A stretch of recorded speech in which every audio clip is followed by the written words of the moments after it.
In this presentation, I want to talk about group dynamics, how idle and idle pop and the American system of manufacture coincide to make manufactured pop groups work in all kinds of different business strategies. So, first of all, I have two questions for you. Number one, think of your favorite J-pop or K-pop idol group. Which member of the group plays what role in the group? Now, the second thing you should think about is if you think of a major scandal that caused the downfall or near downfall of any J-pop or K-pop group, what happened and what was the final outcome? These are big questions that people who are doing business need to think about when they form a group because the group needs to sell. And if the group falls apart for some reason or another, including scandals, then that sales could be jeopardized. This is where we start to think about the American system of manufacturing and the way to prevent a group from falling apart in the middle of its highest level of marketing success. So what is the American system of manufacture? Well, I like to think of it as related to that old poem about a battle, right? For want of a nail, the shoe was lost. For the want of a shoe, the horse was lost. For the want of a horse, the rider was lost. For the want of a rider, the battle was lost. For the want of a battle, the kingdom was lost. And all for the want of a horseshoe nail. And this is attributed to Benjamin Franklin. But it basically is saying that one small element of any system can cause the collapse of the whole system. So as a business strategy, we need to think of pop groups as systems. Now, we can think of this in terms of the American system of manufacture, which has to do with the creation of standardized parts and standardized parts making systems, right? So there are several differences between the guns that you see here. The first top one is most manufactured, and you can see that it has the most number of standardized parts. But these muskets are all individually manufactured. And that's what's really important because each one has every part manufactured for it, individually custom made. Right? That means that the parts from one musket don't fit the parts of another. So if you need to repair one, you have to remake the parts.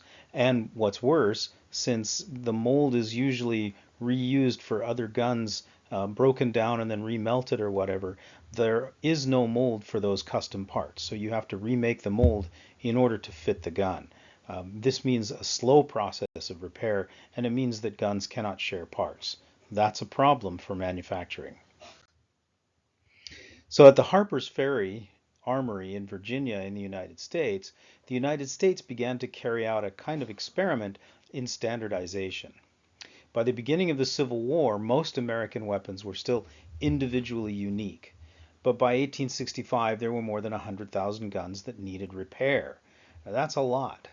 The Union government began to require replaceable parts in its weapons and provided tools to make the parts according to specific measurements.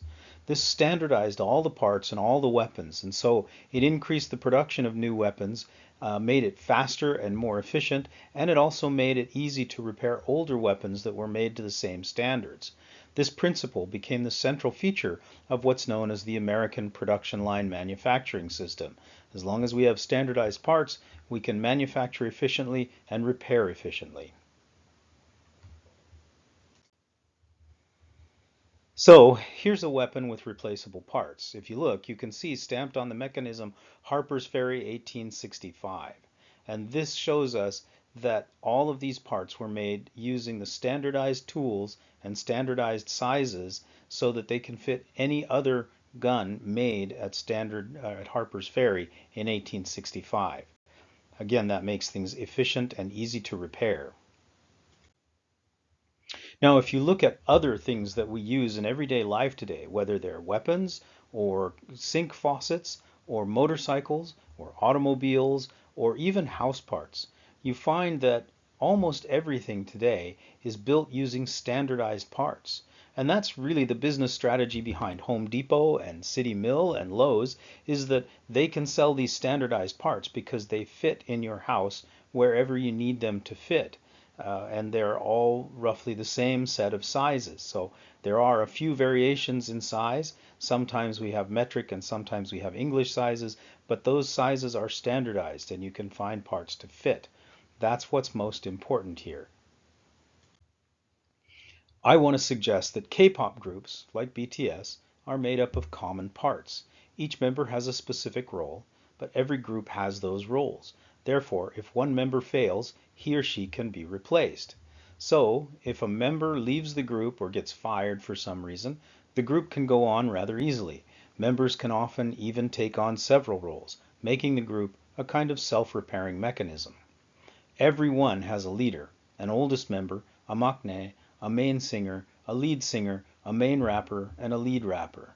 Informally, they also have a 4DF, a center, one or more visuals, one or more muggle attractors, sometimes a father and mother. These are roles expected by fans, but also roles that can be replaced. Each group is like a machine. It produces different songs, but it does it with the same parts. So this is the replaceable parts business strategy. It makes it possible to replace one or more parts or one or more members without replacing the group. This provides for continued cash flow. The group doesn't have to stop and retrain a new member. It provides minimizing training costs, right? Because you have already the parts that you need, and in the wings, since you've already been training other members for other groups, if you need to, you can reach down for members from another part of the training organization. It minimizes marketing costs because it means that you don't have to rebuild the group from the ground up, rename the group, and start over with a new style of music or anything like that. You can keep going with the parts that you have. And finally, it maximizes fan loyalty because you may lose one part, but you can readjust and keep the loyalty of the fans of the other members of the group, and maybe even transfer loyalty from the fans of the member that was lost to older members of the group. So these replaceable parts make it much more cost effective to run a large group of people. And certainly it's more effective to have a group than a single individual. So here are some examples, right? SNSD used to have several subunits.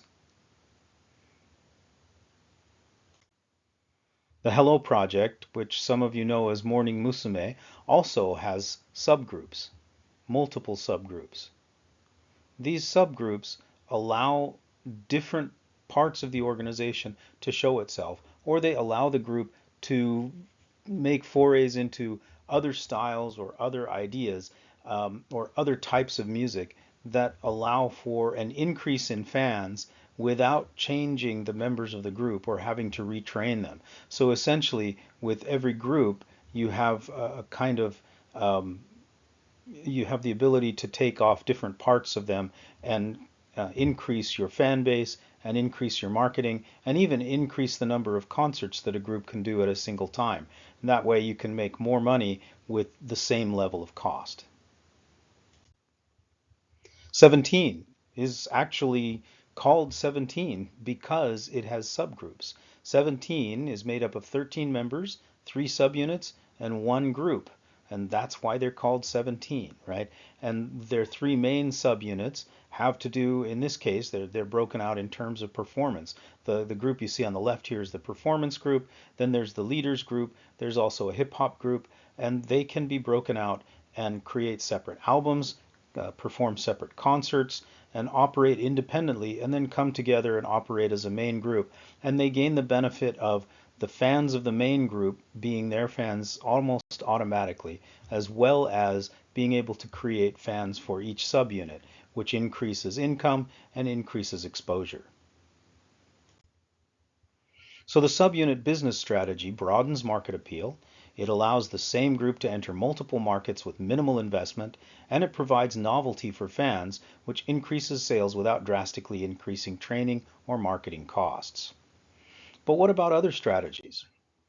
Well, one of the other key strategies that you see more frequently in J-pop than in K-pop, but it's in both, is the idea of graduation from the group. And what you see here is the first group that ever did graduation. This was the Mexican boy band Menudo.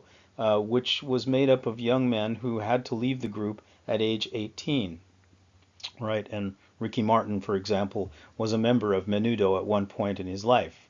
So this becomes a launching pad for the members of the group because while they're in the group, they can earn fans and those fans may stick with them after they leave. But the graduation allows fans also to say goodbye to the main member of the group while maintaining their loyalty to the primary group itself. So you hold on to fans even while the members of the group age out or decide to retire. And we see this in all kinds of groups as well. After School saw several members graduate. AKB48 has annual graduations, right? So graduation strategy is an important and common one. Super Junior participated in a graduation strategy, especially when they split. Tiara participated in graduation as they changed members over time and also dealing with scandals. So this is a combination of replaceable parts and graduation. And graduation really participates in the replaceable parts strategy because when one member graduates, you need a new member who can do the same job. So the graduation business strategy makes possible endless novelty. It keeps the fan base satisfied and buying without having to change groups. It allows constant recruitment of new fans.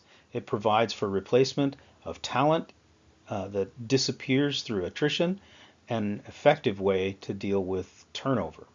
It maximizes fan loyalty and it minimizes training and marketing costs.